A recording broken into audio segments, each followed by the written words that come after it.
Merci. Oui, alléluia, Seigneur, nous te remercions d'avoir pu nous réunir ce matin pour chanter, pour louer, pour voir votre Christ merveilleux.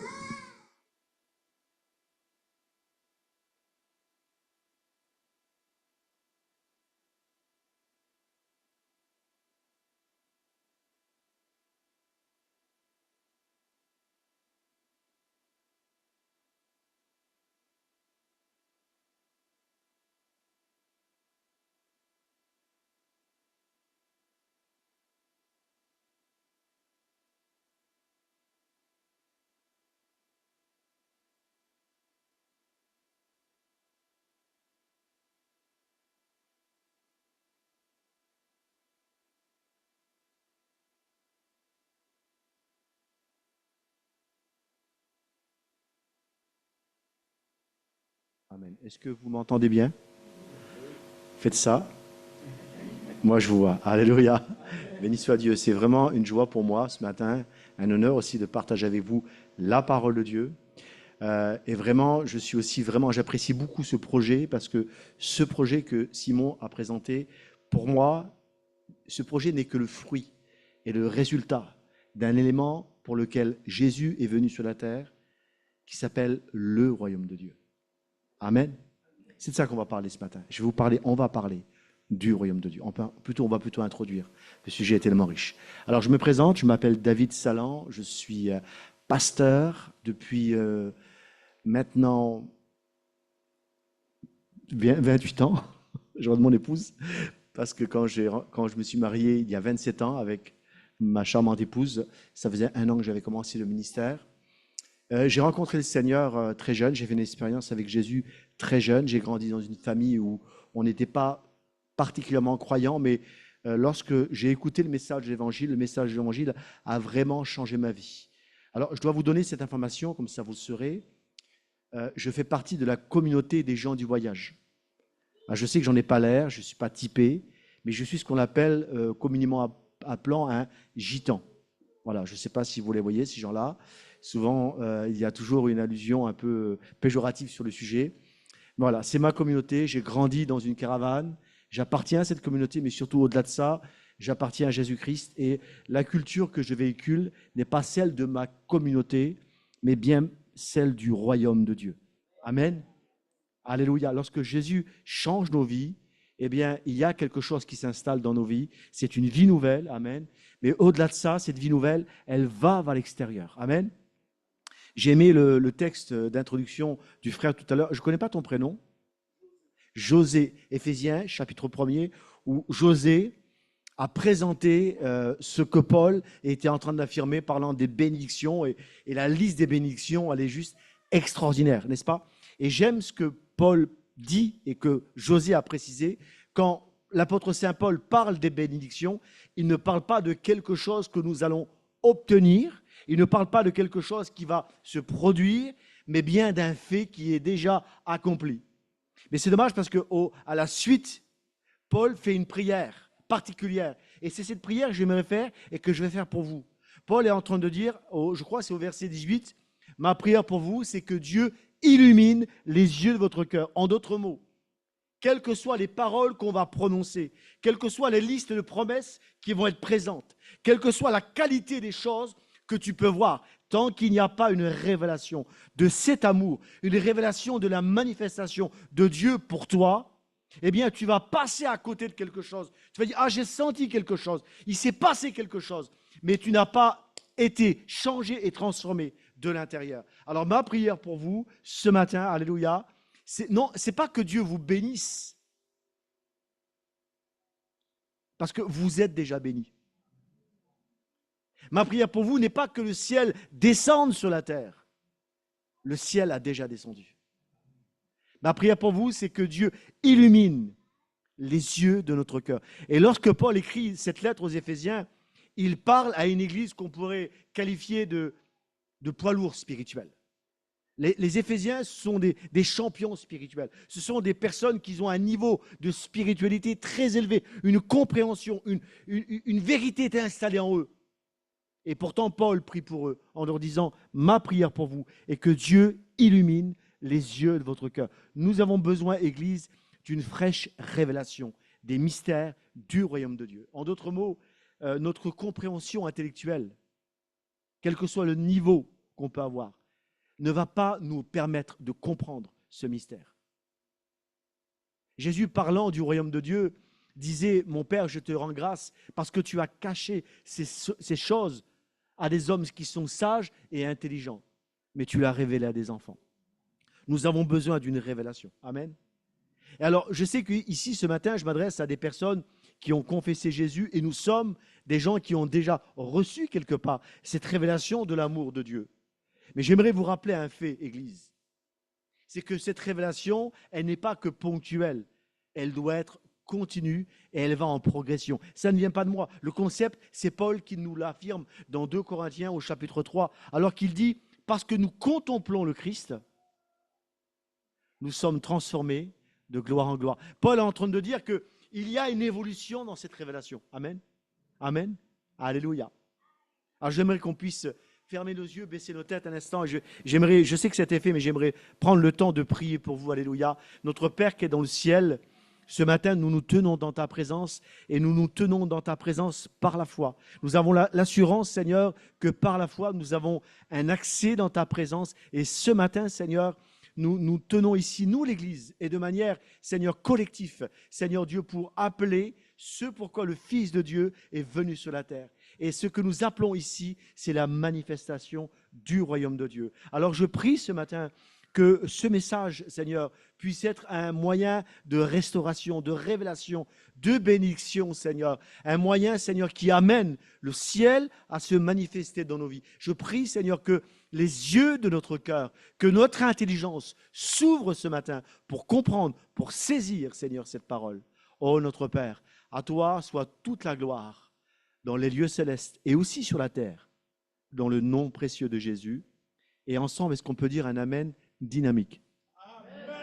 Alléluia. Merci pour l'amen dynamique. Dis à ton voisin à ta droite, tu aurais dû crier plus fort. Alléluia. Tu aurais dû dire un amen plus fort. Alléluia. Amen, amen. Et toi qui as entendu cette parole, dis à celui qui t'a dit tu aurais crié plus fort, tu ne m'as pas bien entendu. Alléluia. Amen, amen. Béni soit Dieu. Alors, je sais que le thème qui a été proposé, c'est l'évangile de Jean. La semaine dernière, vous avez eu l'évangile de Jean, chapitre 4, et l'introduction avait été faite avec cette femme samaritaine au puits de Jacob. Et j'ai écouté le message. Je n'étais pas présent, mais j'ai écouté le message. Et béni soit Dieu pour les réseaux sociaux. Et j'ai trouvé tellement bon. Je vous avoue vraiment, le message, il était tellement bon. Et le pasteur Simon m'a dit, écoute, ça serait bien que tu puisses apporter un peu la suite. Alors oui, je vais apporter la suite, mais j'avais complètement zappé et vraiment j'étais parti sur autre chose et en méditant la parole de Dieu et surtout en regardant mon calendrier, je me suis rappelé des versets que je devais citer. Alors j'ai plongé mes regards dans la parole de Dieu et puis évangile de Jean, chapitre 4, versets 43 à 52. J'aimerais seulement vous le résumer. Vous me permettez? Et ensuite, j'aimerais aller où j'aimerais vous amener. Vous me permettez? Amen. Il est question ici d'un homme, un officier qui se trouve dans un besoin. Il a son fils qui est malade. Et il vient présenter une requête devant Jésus. Et cette requête, c'est « Je voudrais une guérison ». Combien pensent ici que lorsqu'on présente nos requêtes devant Dieu, Dieu est celui qui entend nos prières? Amen. La Bible dit dans les psaumes que Dieu est celui qui écoute toutes les prières. Il n'y a pas de distinction. Dieu entend les prières. Amen.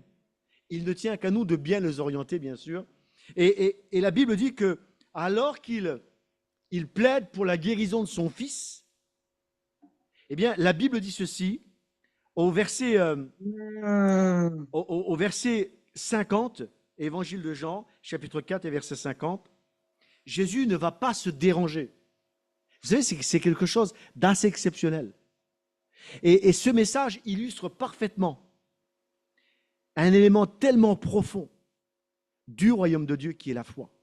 Jésus ne va pas se déranger. Jésus va écouter la demande et va dire à cet homme, ton fils vit. Et l'élément clé de cette histoire, je vous inviterai à la lire chez vous, l'élément clé, le moment charnière de cette histoire, la Bible dit, cet homme crut en la parole que Jésus lui avait dit et il alla. Et en fait, c'est juste extraordinaire. Ce mot va à contre-pied de tous les raisonnements humains, de toutes les logiques qu'on a pu apprendre dans notre société. Vous savez, on croit des choses parce qu'on a des éléments probants.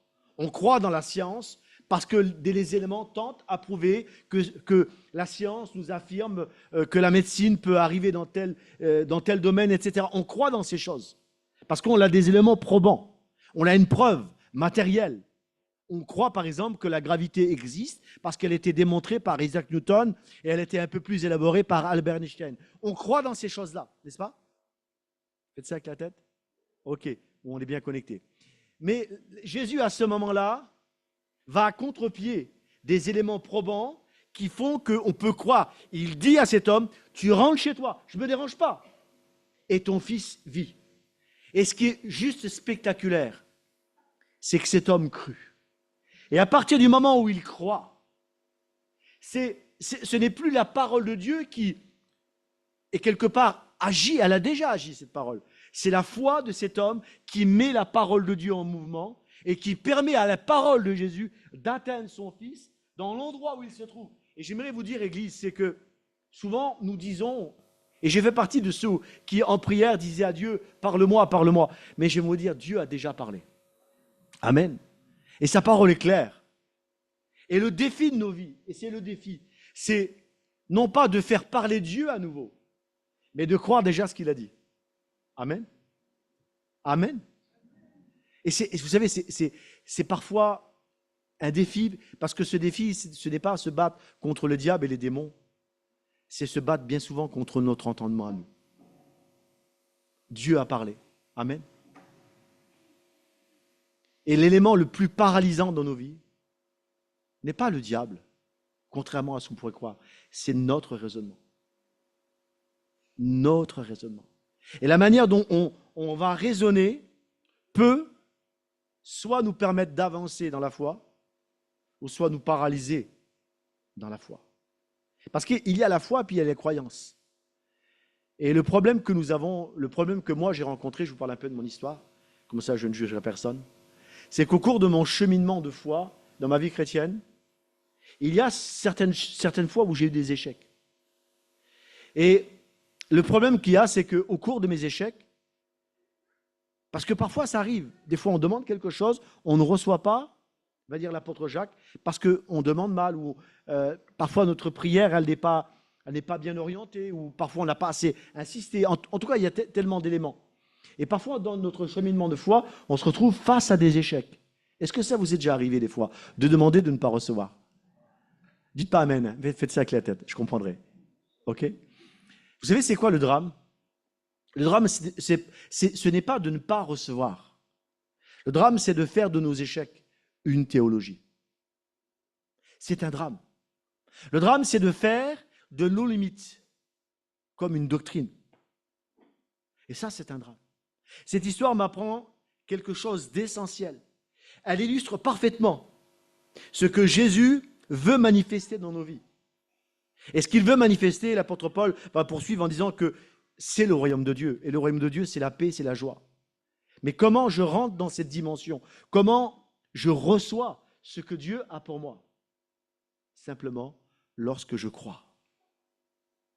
Le projet qu'a présenté Simon ici, et j'ose le dire, c'est un projet complètement fou. Et j'ai beaucoup de respect pour Simon, hein. Je sais qu'il est très intelligent. Mais ce projet est fou. Parce que, voyez-vous, la foi, elle s'affranchit de la raison.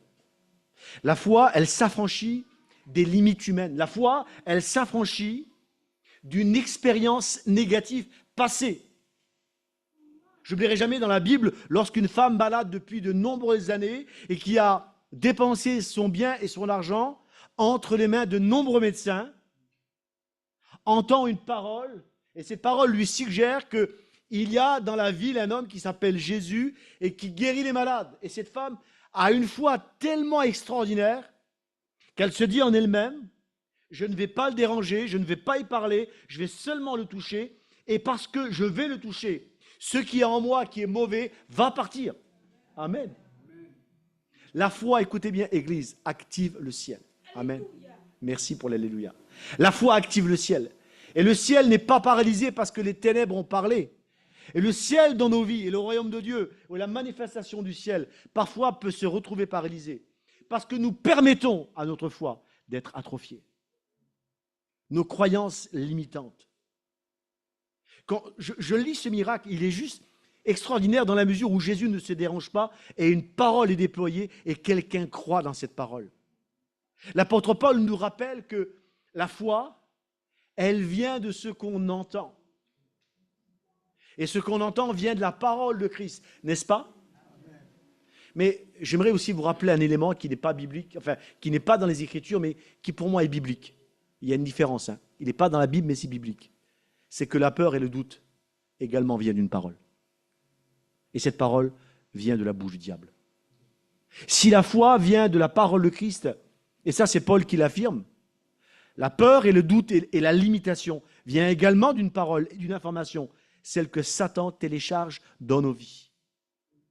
Et le défi de nos vies, c'est le défi, c'est d'avancer dans la foi. L'apôtre Paul, comprenant cette réalité, pouvait dire dans l'épître aux Romains que le juste vivra. Il a dit quoi? Par là? Mais c'est seulement, c'est de la folie quelque part. J'avance par la foi, oui. Mais la foi, c'est quoi? La foi, c'est pas croire en Dieu. Parce que si nous allons à Esby, si nous allons ici, on parle à la grande majorité des gens, beaucoup de gens croient en Dieu. La foi, c'est pas croire en Dieu. La Bible nous rappelle que les démons aussi croient. Donc la foi, c'est pas croire. Les démons croient et ils tremblent. La foi, c'est d'abord croire ce que Dieu a dit. C'est pas pareil. La foi, c'est s'approprier pour soi-même les promesses de Dieu. Et envers et contre tout, malgré toutes les circonstances qui se lèvent sur ma vie, je continue d'avancer parce que Dieu a parlé. À partir du moment où Dieu a parlé, quels que soient les éléments qui se lèvent contre ma vie, il y en aura, hein, je lui fais confiance. Et je crois cette parole de Paul qu'il dit dans Romains chapitre 8, que nous savons du reste, que toute chose concourt au bien de ceux et qui sont appelés selon son dessein. Amen. Ça s'appelle la foi, mes amis. Amen. Alléluia. Alors, je suis venu ce matin avec un message et je vais vous en parler. Et ce message, j'aimerais vous parler du royaume de Dieu. Il me reste à peu près encore une petite dizaine de minutes. Vous me permettez? Alléluia. Ok, ben moi je peux prêcher 1 heure, hein, c'est pas un souci. Hein. Ça tombe bien. Ben, vous me dites stop, écoutez, vous me dites stop, vous me dites de m'arrêter, ok? Tout à l'heure, on l'a chanté ce cantique, je suis né pour te louer. Vous connaissez ce cantique, moi j'adore ce cantique, je kiffe ce cantique. Parce que ce cantique est vraiment est une affirmation. Je suis né, j'existe pour un but. Un jour, j'ai fait cette prière à Dieu. Vous savez, il y a des fois des prières bizarres. En fait, parfois c'est nous qui est bizarre, mais la prière n'est pas bizarre. J'ai dit à Dieu, Seigneur, lorsque je t'ai rencontré, lorsque tu es venu me sauver, tu es venu me chercher dans la boue du péché, pourquoi je ne suis pas mort à ce moment-là? Je sais, ça peut paraître un peu bizarre, je lui avais dit. Et en fait, ma réflexion était la suivante. Ça aurait été tellement plus simple. Parce que si le but de Jésus, c'était de me sauver uniquement, le jour de ma conversion, je faisais un infarctus et j'allais au ciel. Je sais que j'en choque beaucoup ici, mais ce n'est pas le but. Alléluia. Et puis, simplement, en comprenant dans les Écritures, j'ai compris que si je ne suis pas mort au jour de ma conversion, et merci Seigneur, et je vais vivre très longtemps, amen. Merci pour les amens. Eh bien, c'est que j'ai autre chose à vivre sur la terre. Merci mon frère pour ton témoignage. Merci pour ta prière. Merci pour le parcours que tu as eu. Ton témoignage est la preuve que sur la terre, j'ai un but. Amen. Alléluia. Et puis, en fait, c'est quoi le but? Le but de nos vies n'est pas techniquement d'aller au ciel. Je sais que la religion nous a appris ça. Je sais que quelque part, c'est quelque chose de bienveillant. Reçois Jésus dans ta vie et le jour où tu vas mourir, tu vas aller au ciel. Et on le voit d'ailleurs, hein, vous avez, dans chaque cimetière, il y a soit un prêtre, soit un curé, un prêtre, soit un pasteur, soit un imam, soit un rabbin. Il y a toujours, voilà, parce que l'objectif, c'est quoi? Tout le monde veut aller au ciel. Mais la vérité, c'est que si tu existes sur la terre, Église, ce n'est pas uniquement au jour de ta mort pour aller au ciel. Si tu existes sur la terre, Église, c'est pour que tu puisses être sur la terre la manifestation du ciel. Tu n'existes pas pour autre chose. Je sais que nous avons tous des priorités, nous avons des besoins, mais Jésus, parlant de sa venue sur la terre, et parlant même de la prière et de tout notre centre d'intérêt, Jésus va dire, quand vous priez, il dit, ne faites pas comme les païens qui pensent et croient qu'à force de longues prières, ils vont être exaucés. Vous connaissez ça, c'est Matthieu, chapitre 6.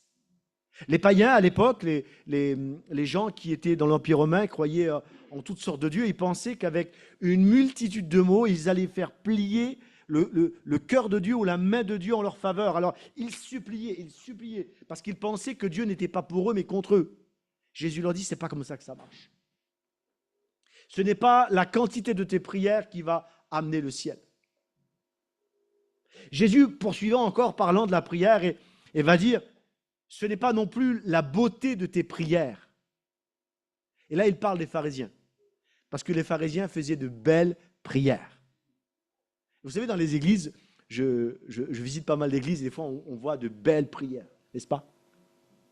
N'est-ce pas? Amen. Et merci à Dieu pour les belles prières. Mais ce que Dieu cherche d'abord dans la prière, c'est avant tout la disposition d'un cœur vrai. Jésus va dire, même quand vous priez, il dit, ne vous inquiétez pas du manger, du boire, du vêtement. En fait, Jésus, c'est un révolutionnaire. Parce qu'il balaye comme ça tout ce qui dans nos vies fait la priorité. Pourquoi on se lève le matin? On se lève le matin pour aller bosser. Et c'est très bien. Amen. On se lève le matin pour aller travailler, pour apporter une situation à nos enfants. Et c'est très bien. Et si tu le fais, béni soit Dieu. La Bible dit que celui qui ne travaille pas ne mange pas. Alors c'est très bien. Jésus est révolutionnaire parce que dans l'évangile de Matthieu, au chapitre 6 et verset 33, Jésus va dire, recherchez premièrement le royaume de Dieu et sa justice. Et tout le reste, merci. Et tout le reste. Donc tout le reste, c'est quoi? C'est le manger, c'est le boire, c'est le vêtement, c'est ce que j'ai besoin au quotidien. Jésus est en train de nous dire, Église, ce qui est ta priorité, c'est cette poursuite et cette recherche du royaume de Dieu. Je vais équilibrer quelque chose ici pour être clair. Oui, bien sûr que Dieu n'est pas contre que tu aies une situation. Et c'est très bien. Et je crois même que Dieu va se servir de ta situation pour te permettre d'être une bénédiction. Oui, Dieu veut que sur la terre tu brilles dans ton travail séculier. C'est une bonne chose. Dites Amen. Dieu veut que tu fasses de longues études et que tu sois quelqu'un qui brille dans cette sphère-là. Amen. Mais ta motivation première doit être le royaume de Dieu. Parce qu'à partir du moment où j'avance dans l'objectif que Jésus a fixé à l'Église, tout ce qui arrive dans ma vie n'est que le fruit de cette recherche première. Amen. Le royaume de Dieu. Le royaume de Dieu, c'est manifester la vie de Dieu sur la terre. Amen. C'est le mandat que Dieu a donné à l'Église.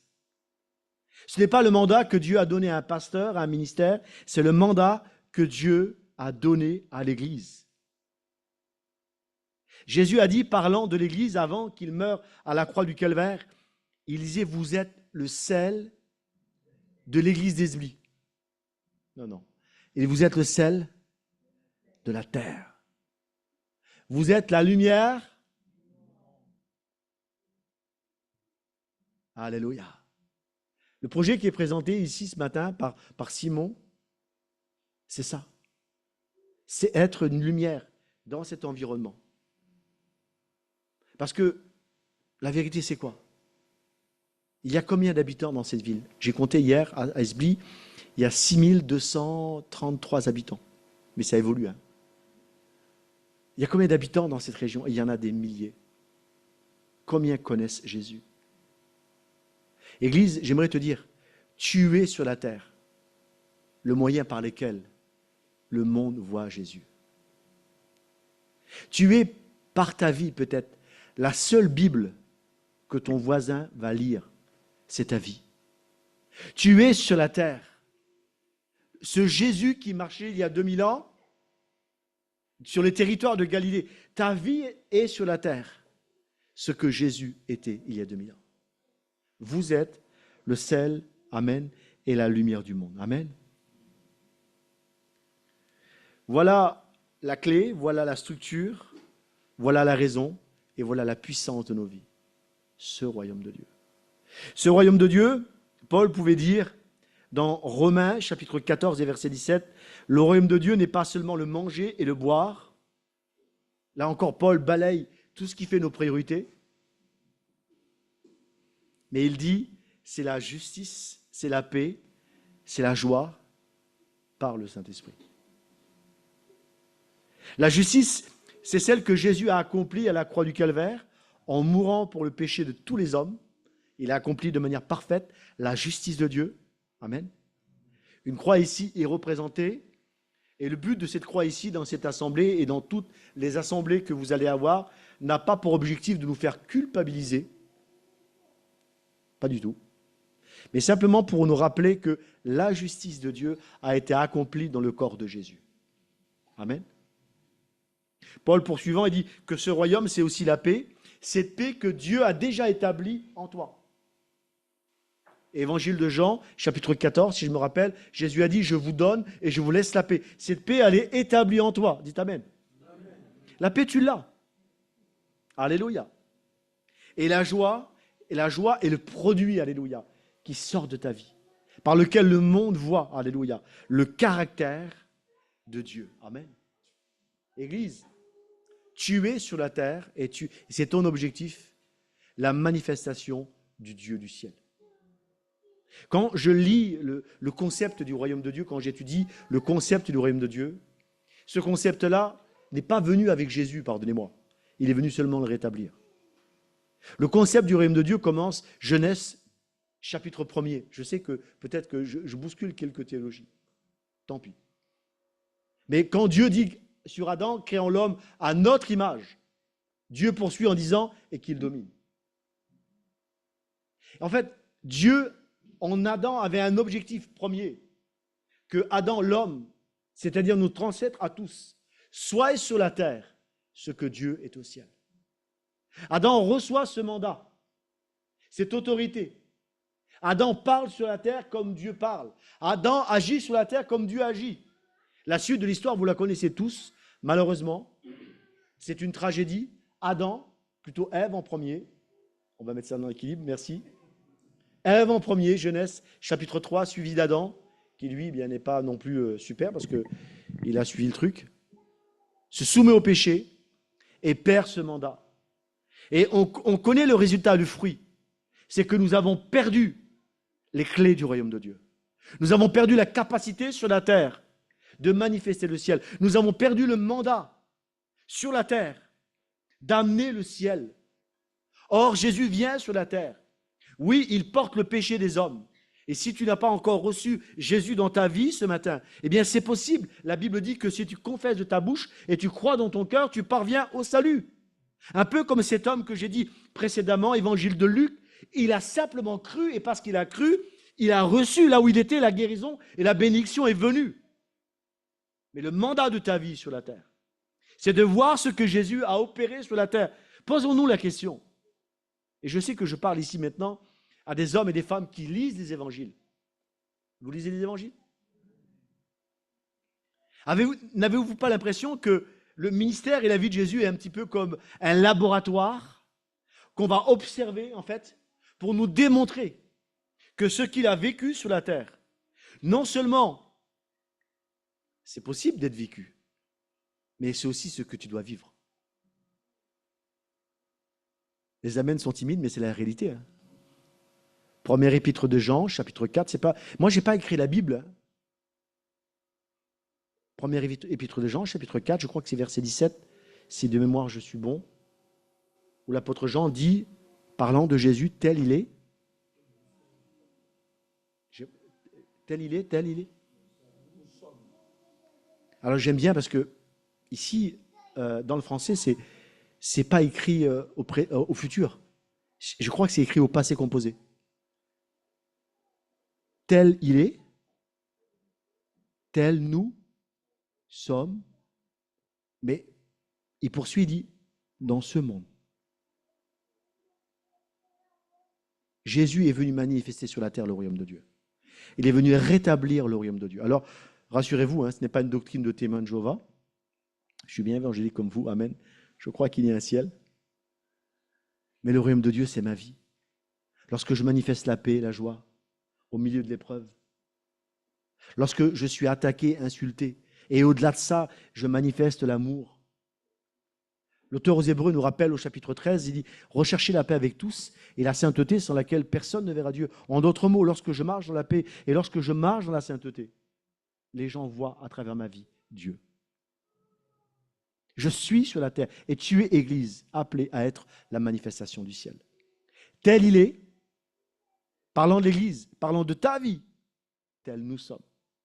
Et ce qui est bien, c'est que j'aime cet équilibre que Jean est en train de dire. Il n'est pas en train de dire tel il est, tel nous allons essayer de devenir. Non, non. Il parle d'une nature intrinsèque, quelque chose qui est lié à nous-mêmes, à notre esprit. Ça s'appelle la nouvelle naissance. Comment je manifeste ce royaume de Dieu? Je prends mon histoire du début que je vous ai cité. Tout au début. Comment se manifeste ce royaume de Dieu dans ma vie? Simplement parce que je crois. Évangile de Jean, chapitre 4 et verset 50. Cet homme, et je vous redonne le contexte. Quand Jésus vient sur la terre, il vient sous la loi. La loi est encore sur la terre, elle a lieu. Le royaume de Dieu n'est pas pleinement manifesté. Il est là à travers le corps de Jésus, mais il n'est pas pleinement manifesté. Or, un païen croit. C'est fou ce que je vous dis. Cet homme n'a pas fait l'école du dimanche, il n'a pas fait le catéchisme. Il croit. Et parce qu'il croit, il voit ce que les yeux ne peuvent pas voir, la guérison, la délivrance, la restauration. Il voit ce pourquoi le Fils de Dieu est venu. Église, si on commençait simplement à croire que l'impossible peut être possible, si on commençait à croire que des projets aussi fou comme celui que présente Simon peut être possible. Si on commençait simplement à faire confiance à ce que Dieu a dit sur nos vies. Alléluia. Évangile de Jean, chapitre 11, et je vous donne encore 2 versets, et on va prier, alléluia. Je n'ai même pas dit ce que je voulais dire, mais tant pis. Tant pis, tant pis. Évangile de Jean, chapitre 11, Jésus devant la tombe de Lazare. Rappelez-vous cette histoire. Lazare est mort depuis 4 jours. Et merci pour le détail. J'aurais pas osé le dire, mais bon, tu l'as dit. Il puait. On a un cadavre dans une tombe qui sent mauvais. Tu l'as dit, moi, je poursuis. Et là, on est face à quelque chose qui ne peut pas avoir lieu. Tout le monde pleure. Jésus est devant la tombe de Lazare et il dit, vous savez, Jésus, il est révolutionnaire et même choquant. Et il dit aux sœurs qui sont là, si tu crois, tu verras la gloire de Dieu. Vous savez, j'ai assisté à pas mal d'enterrements. J'ai enterré malheureusement beaucoup de gens. Je n'ai jamais eu l'audace de dire dans un cimetière à des gens qui pleuraient parce qu'ils avaient perdu un enfant, si tu crois, tu verras la gloire de Dieu. Honnêtement, je n'ai jamais eu ce courage. Je vous le dis, voilà. Quelque part, je suis un trouillard. Comme ça, vous savez aussi qui je suis. Mais Jésus vient, il est révolutionnaire. Et il dit, si tu crois, tu verras. Et c'est quoi que je vais voir? Je vais voir la manifestation de ce pourquoi Jésus est venu. Le problème, c'est que dans notre esprit cartésien, nous voulons d'abord voir un échantillon pour que la manifestation arrive. Ça ne marche pas comme ça. Et c'est pour ça que parfois dans nos vies, Dieu permet que nous soyons comme dans des impasses. Et Dieu attend simplement que tu mettes ta foi en action. J'aimerais vous rappeler, Église, si un païen, il y a 2000 ans, a saisi une parole de Jésus et a pu voir son fils être guéri. Église, cette foi a été déversée dans ton cœur. Amen. La mesure de foi, tu la possèdes. Si cette foi est déversée dans ton cœur, et elle est déversée, tu vas voir la gloire de Dieu. Amen. Amen. Je vous donne 2 versets, après j'arrête. Alléluia. Colossiens, chapitre 1er, verset 13. Parlant de ce royaume et parlant de nous, il nous a délivrés de la puissance des ténèbres. Amen. Et il nous a transportés dans le royaume de son Fils. Alors, de manière géographique, nous sommes bien à Esbly, hein? OK? Mais de manière spirituelle, eh bien, nous avons un transfert d'autorité. Vous comprenez ça? Nous sommes bien en France, à Esbly, en 2025, OK? La date est bonne, le territoire est bon, mais l'autorité, alléluia, qui était dans le royaume, qui était sur Jésus, a été transférée. Il nous a transportés dans le royaume du Fils de son amour, délivrés des ténèbres. Le royaume n'est pas une destination future uniquement.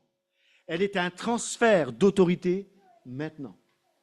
Je le répète, le royaume de Dieu n'est pas une destination future uniquement. Mais c'est aussi un transfert d'autorité maintenant. Maintenant. J'ai le droit légal, Église, et tu as le droit légal de vivre et de manifester le royaume de Dieu. Amen. Et non seulement tu as le droit légal, mais c'est ta mission. J'avais dit que j'avais un dernier verset, je le donne et on va prier. Comment manifester ce royaume? Ça commence par des actes de foi. On présente des projets comme ça. Mais ça se traduit aussi par la prière. Et parlant de la prière, Jésus, quand il nous enseigne la prière, Évangile de Matthieu, chapitre 6, Jésus va dire, quand vous priez, dites notre Père qui est... Où est notre Père? Ensuite, il dit que ton règne et que ta volonté... Attends, est-ce qu'on peut répéter ensemble? Que ta volonté soit faite, où ça? Avez-vous remarqué? Comme, pareil. Je vous pose une question. Est-ce qu'au ciel, il y a des malades? Est-ce qu'au ciel, il y a de la pauvreté? Est-ce qu'au ciel, il y a des démons? Donc, comment je permets au ciel d'atterrir? Comment je permets à ce royaume, dont je suis l'ambassadeur, dont tu es l'ambassadrice, de se manifester? C'est lorsque tu vas commencer à prier, à parler. Notre Père qui est aux cieux, que ton nom soit sanctifié, que ton règne vienne. Et c'est quoi le règne de Dieu? On l'a vu ensemble précédemment. C'est la paix, c'est la joie par le Saint-Esprit. On l'a vu par la manifestation de ce que Jésus a opéré sur la terre, la guérison, la délivrance. C'est le royaume de Dieu.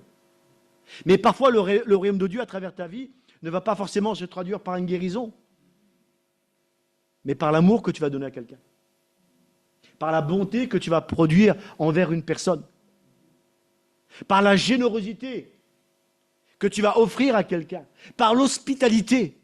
C'est aussi le royaume de Dieu, et même plus encore.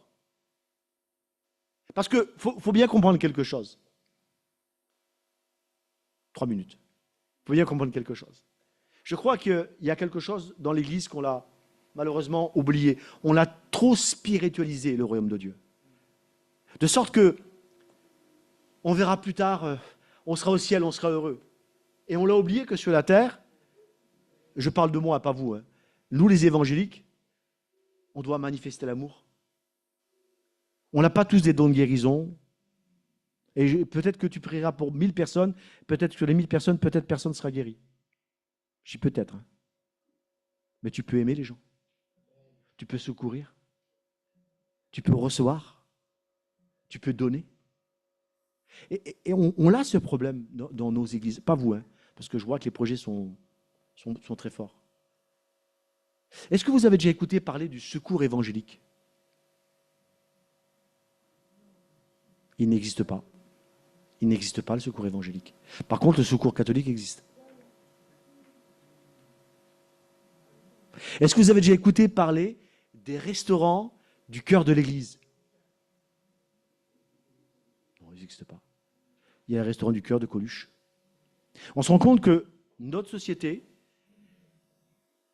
et même des organisations religieuses ont compris ce principe. Église, on doit être sur la terre. Et c'est à la fois un encouragement et un appel. Nous devons être sur la terre, ce que Dieu est au ciel. Jésus ne s'est pas contenté de guérir les malades. Il a donné du pain quand des gens avaient faim. Il a donné du pain quand il avait faim. Alors, je vais terminer ici parce que sinon, je pourrais parler pendant longtemps. Et j'aimerais simplement vous encourager, vous rappeler. C'est le but de mon message. Je suis venu, je n'ai pas dit tout ce que je voulais dire ce matin. Voilà, tant pis, peut-être une prochaine fois, si vous me permettez. Nous existons sur la terre. Amen. Et vous allez vivre longtemps. Amen. Alléluia. En bonne santé. Avec un objectif. D'être sur la terre ce que Dieu est au ciel. Justice, amour, sainteté, bonté, générosité. Le monde doit voir et va le voir, et j'annonce sur vos vies, à travers vos vies, qui est Dieu. Nous sommes fils et filles de Dieu. Sans distinction au niveau de nos théologies, on peut être différents, peu importe, évangéliques, pentecôtistes, baptistes. Pour moi, ça ne veut pas dire grand-chose. Notre objectif reste le même. D'être sur la terre, la manifestation du ciel. Comment je vis ça? Je l'ai vu avec l'introduction. Je crois. Si un païen, parce que c'est un païen, et vous relirez Évangile de Jean, chapitre 4, c'est un païen, c'est même pas un juif. Si un païen a pu saisir une parole, a pu la croire et a pu amener dans sa maison le royaume de Dieu, alors que le royaume de Dieu n'était pas complètement manifesté à la croix. Tu peux et tu dois le vivre. Alléluia. Baissons nos têtes et on va prier ensemble. Seigneur notre Père, déjà merci pour ta parole. Je crois qu'elle est la vérité. Et ce matin, je ne sais pas vraiment si si mes mots ont sonné juste, en tout cas. J'ai voulu, Seigneur Dieu, traduire quelque chose ce matin que je crois être puissant. C'est le royaume de Dieu. C'est la mission pour laquelle tu es venu sur la terre. C'est la mission pour laquelle, c'est le mandat pour lequel le Saint-Esprit nous a équipés. Équipe l'Église. Je prie ce matin dans le nom de Jésus que, comme Paul a pu le dire aux Éphésiens, que Dieu illumine les yeux de notre cœur. Qu'une compréhension, Seigneur, claire et beaucoup plus claire vienne sur nos vies pour que nous puissions comprendre et saisir ce royaume. Je prie, Seigneur Dieu, pour mes amis qui sont ici, peut-être qu'ils n'ont pas encore saisi ce royaume par la foi. Je prie, Seigneur, que ton amour vienne les visiter et les toucher, qu'ils comprennent que tu les aimes, que tu n'es pas en colère après eux, que la colère et la condamnation est déjà tombée sur le Fils de Dieu, que la justice a déjà été accomplie dans le corps meurtri de Jésus à la croix du Calvaire, et qu'il te reçoit par la foi. Mais je prie aussi pour mes frères et sœurs qui sont ici, pour qui, Seigneur Dieu, tu es venu habiter dans leur vie, pour qui tu es, pour eux, Seigneur, le temple du Saint-Esprit. Tu es à l'intérieur de leur cœur et de leur vie. Je prie que le rayonnement de ta gloire maintenant, Seigneur, se fasse davantage. Souvent, nous faisons ces prières et ces chants, on dit « Saint-Esprit viens, Saint-Esprit descend ». Je prie que nos prières changent maintenant et qu'on puisse dire à partir de ma vie, « Saint-Esprit, sors de moi et sois visible dans mon environnement ». Que le monde voit, Seigneur, l'infinie grandeur de ton amour à travers ma vie, à travers l'Église. C'est ma prière, dans le nom précieux et puissant de Jésus. À Dieu soit toute la gloire et l'honneur. Amen.